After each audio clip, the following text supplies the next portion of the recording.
Okay, so the video you're about to see, we got Justin Bogman's new bike, which is a 2019 Harley Davidson Softail Breakout, 114 cubic inch, so big boy motor.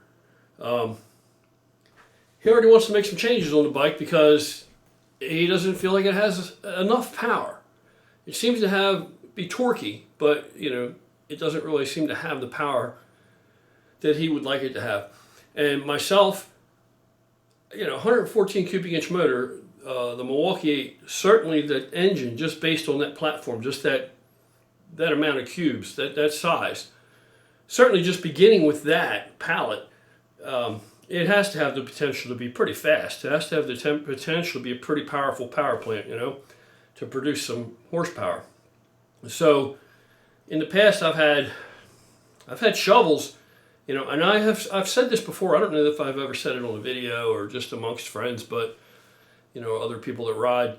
But it seems to me the newer engines, beginning with the twin cam 88, the newer engines, they just don't, from factory stock, they just don't have the power that I would expect them to have, based on the increased amount of displacement over the previous 80 inch 1340s, the 1200s.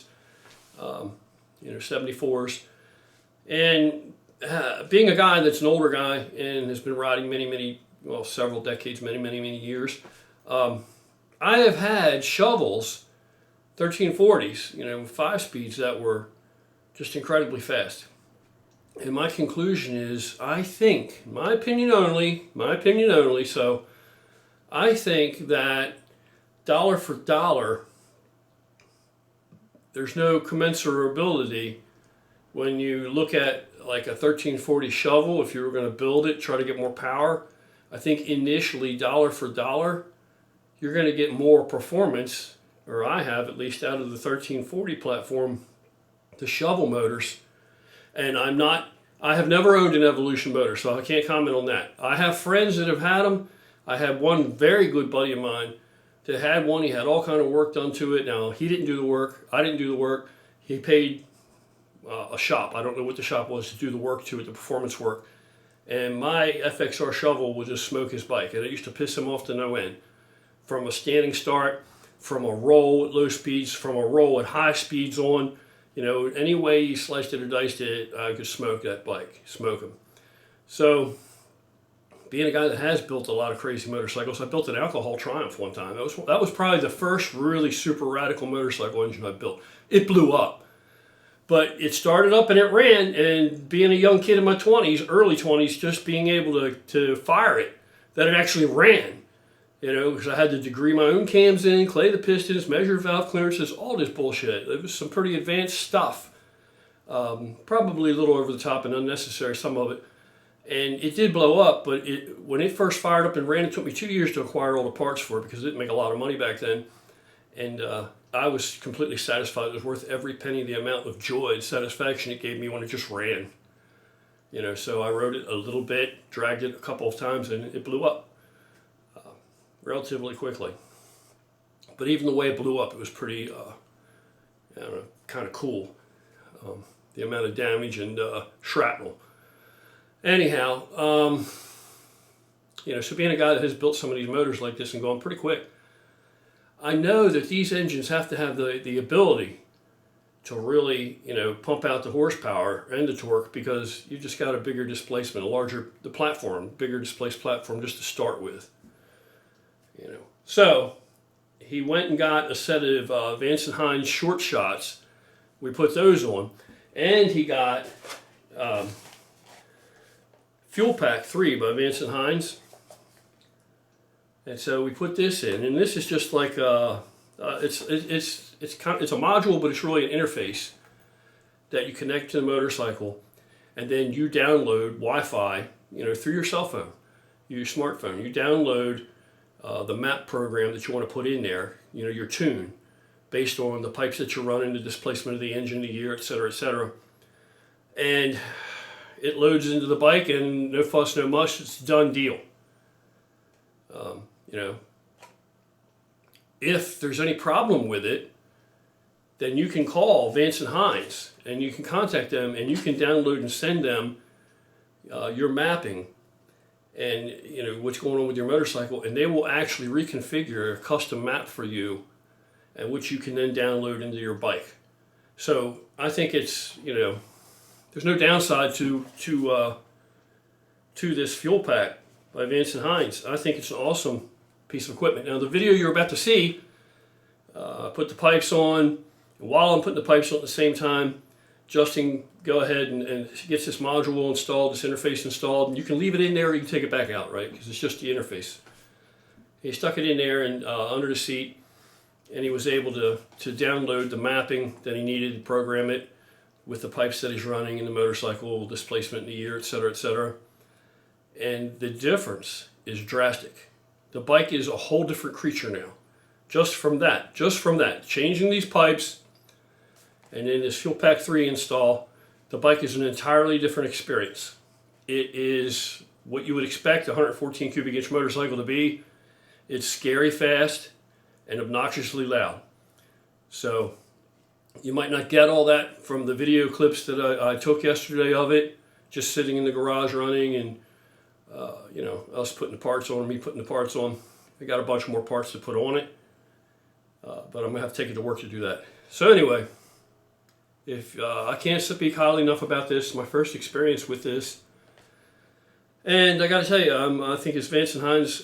They have this shit down. This fuel pack is easy, almost basically it's foolproof, and the difference it made in this motorcycle was just astounding, just absolutely astounding. All right, so that's it. If you're still hanging out and you're interested, let it roll, and you can check out what was going on with it and get a look at his bike.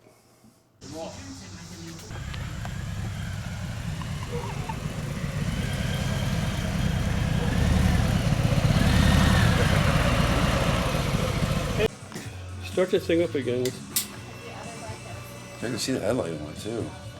Yeah, my headlight. That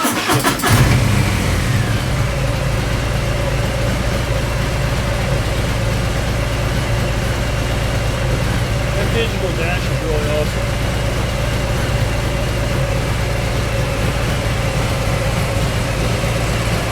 Oh yeah, the headlight's bright.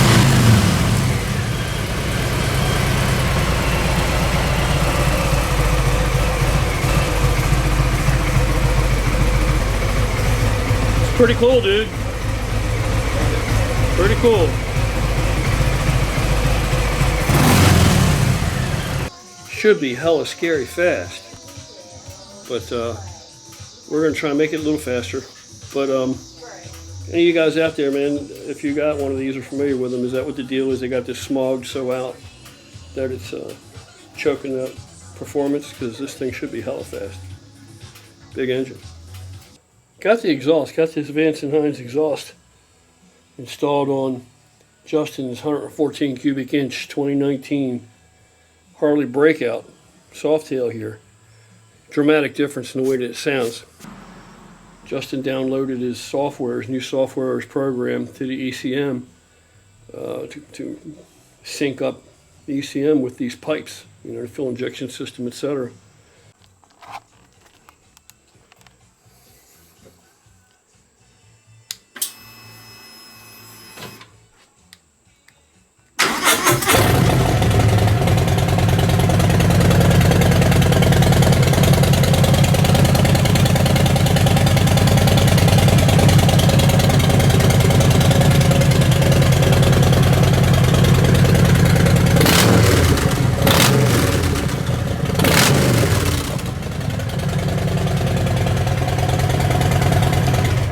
Drastic difference, drastic difference. So we need to see what it runs like.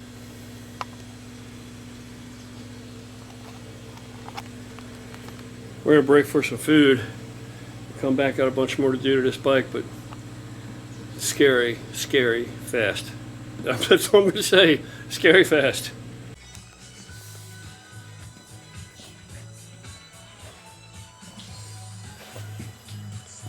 Alright, next thing we're going to do, change on Justin's bike. Got the pipes on. They do look nice, they do sound great. I don't know if you can see them, there we go. Got the pipes on. Next thing we're going to do is mirrors, grips, levers. Mirrors, grips, and levers. Alright, well there's the mirrors. There's what they look like on there. These Scythe type mirrors. Reaper mirrors. Of course I'm going to torment them, tell them they're Sons of Anarchy looking mirrors. Lighten it up a little so you can see them real nice. Now, they're still cool looking though. They're Kuryakin mirrors. And then we got the pipes on. Problems we're running into is the pegs that he's got. Here's Harley factory peg, which is actually, it might not be a beautiful looking peg, but it sure is a well-made peg. Very well-made peg. Very well made. It's got that to protect it, see that? That little stopper.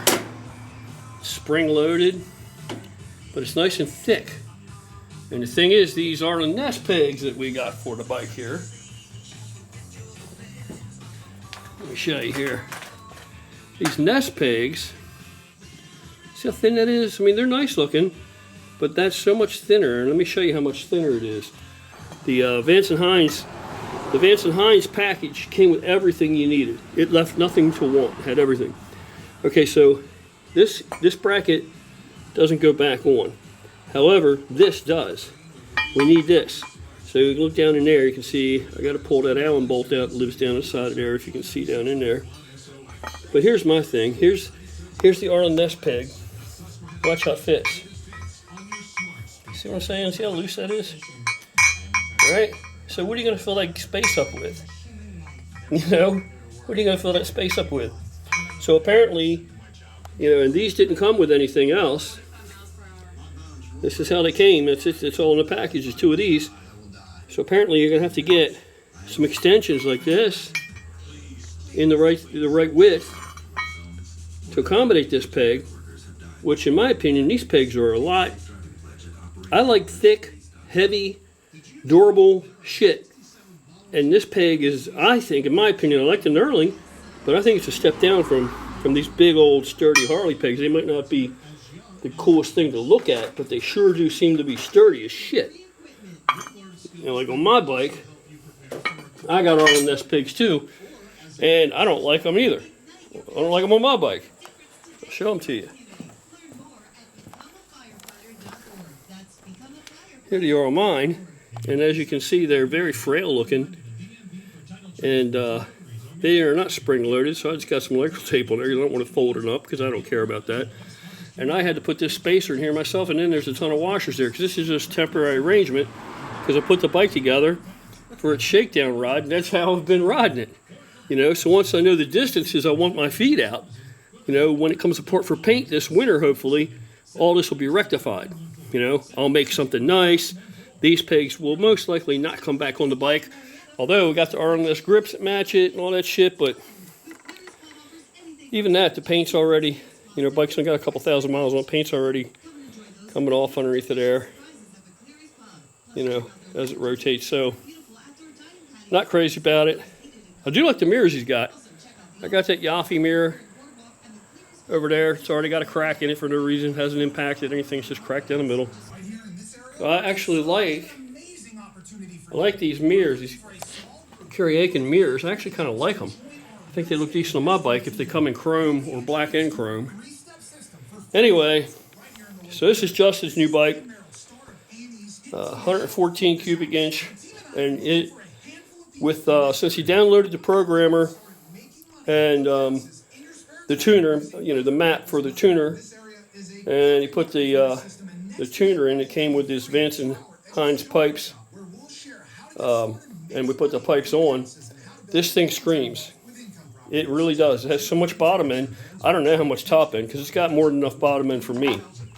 So I'm not going to go out there and take his brand new $21,000 motorcycle and see if I can go, you know, 120, 140, 160 miles an hour with it. But just going around here on the roads, just cracking it, goosing it, it's got all the power in the world. There's no question in my mind that with the configuration of this wheelbase, it'll probably pull that wheel up very easily. I got to get back in the gym. I've been out of the gym several weeks now because I had this wisdom tooth cut out. I've been on all these antibiotics and all this horse shit. And Had problems with it and all kind of crap. So hopefully everything's gonna be everything. I'll be back in the gym next week. I hope. I don't really miss it. You know, it's just part of life. It's part of life. All right, you guys take care. I'm gonna get this up so at least I got something up.